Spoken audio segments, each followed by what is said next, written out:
آیت اللہ مرشی نجفی کس قدر مقام اور مرتبے کی حامل یہ شخصیت تھی، کتنا انہوں نے خدمات انجام دیں، سینکڑوں کتابیں لکھیں، کتنا بڑا ایک عظیم الشان لائبریری قائم کی، کتنے ہاسپٹلز، کتنے چیریٹیبل ادارے، کیا کچھ ان کے نام سے جو ہے وہ چل رہا ہے وہاں پر آج تک. تو بہرحال یہ کیسے مقام حاصل کیا انہوں نے؟ آیت اللہ مرشی نجفی، یہ جو چھوٹا سا بچہ کھڑا ہوا ہے یہ ہے آیت اللہ مرشی نجفی، اور یہ کالی داڑھی میں جو ان کے والد ہیں، بلیک جن کی داڑھی ہے، یہ ان کے والد محمود مرشی، اور ان کے برابر میں ان کے دادا ہیں سید علی مرشی تبریزی. تو ان کے ساتھ یہ تصویر ہے. تو خود اتنا بڑا کہتے تھے آیت اللہ مرشی نجفی، یہ جو اتنا میری توفیقات آپ دیکھ رہے ہیں، یعنی اتنا کام کہ اگر ہم وہ صرف ان کا کام یہاں پر بیان کریں تو آپ لوگ حیران اور پریشان ہو جائیں گے کہ اس قدر اس شخص نے جو ہے وہ، اس بچے نے جو بعد میں اتنے بڑے علمی مقام تک پہنچا. وہی کہتے ہیں کہ یہ فقط اور فقط میرے باپ کی دعا کی وجہ سے.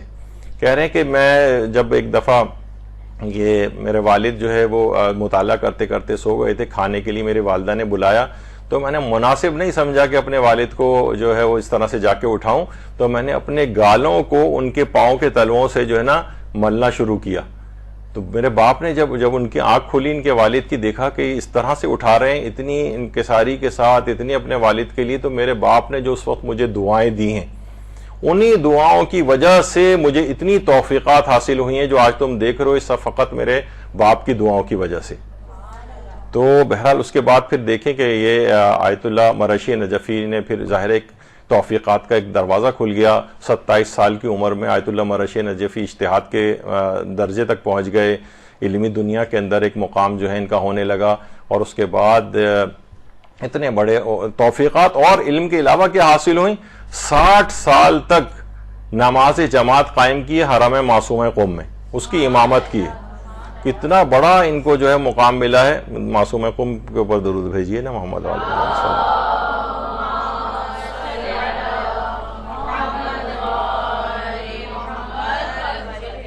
کہتے تھے کہ میں نماز شب کے وقت سے بھی پہلے دروازے کھلنے سے بھی پہلے آ کر بیٹھ جاتا تھا. 60 سال تک اقامہ نماز جماعت کیا ہے وہاں پر آیت اللہ مرشی نجفی نے. عید الفطر کی بھی جو نماز پڑھاتے تھے حرم معصومہ میں، اتنی بڑی جماعت ہوتی تھی جس کی امامت آیت اللہ مرشی نجفی کرتے تھے.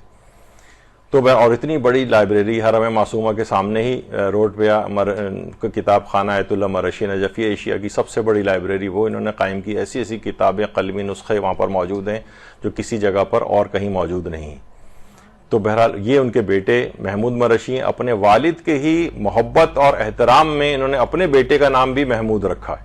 یعنی والد کا نام بھی محمود مرشی تھا اور ان کا نام بھی، ان کے اپنے بیٹے کا نام بھی محمود مرشی، جو آج کل یہ تمام چیزیں یعنی اپنے باپ کی علمی میراث کو آگے بڑھا رہے ہیں آج کل. اور ان کے والد بھی جو تھے، یہ جو موجود ہیں محمود مرشی، ان کے متعلق بھی ان کا جو وہ مکاشفہ بہت مشہور ہے آیت اللہ مرشی نجفی کے والد کا، کہ جنہوں نے، کیونکہ حضرت زہرا سلام اللہ علیہا، اللہم صلی علی محمد وعلی محمد، ان کی قبر آج تک مخفی ہے، کسی کو وہ نہیں پتا کہ ان کی قبر کہاں ہے. تو انہوں نے ایک عمل کیا تھا اور اس کے نتیجے میں خواب میں ان کو حضرت امیر المومنین علی ابن ابی طالب علیہ الصلوۃ والسلام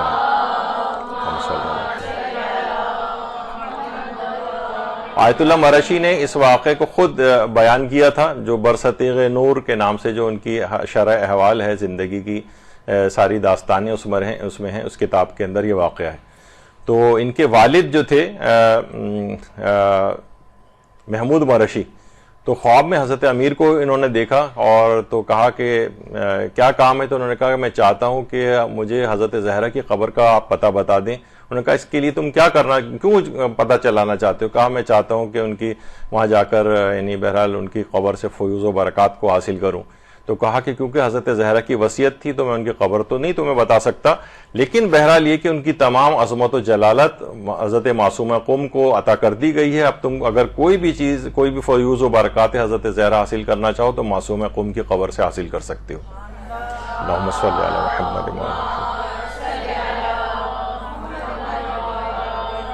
تو والد بھی اس قدر جو ہے عظمت کے مقام کے حامل تھے.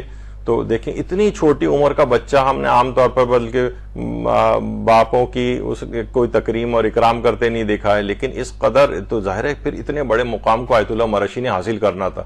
وہ کہتے تھے جتنی توفیقات تم دیکھ رہے ہو اس وقت میری جو مجھے حاصل ہیں، جتنے کام میں نے دین اور دنیا کے اندر کیے ہیں، وہ سب کی سب میرے اس باپ کی دعا کا نتیجہ ہے.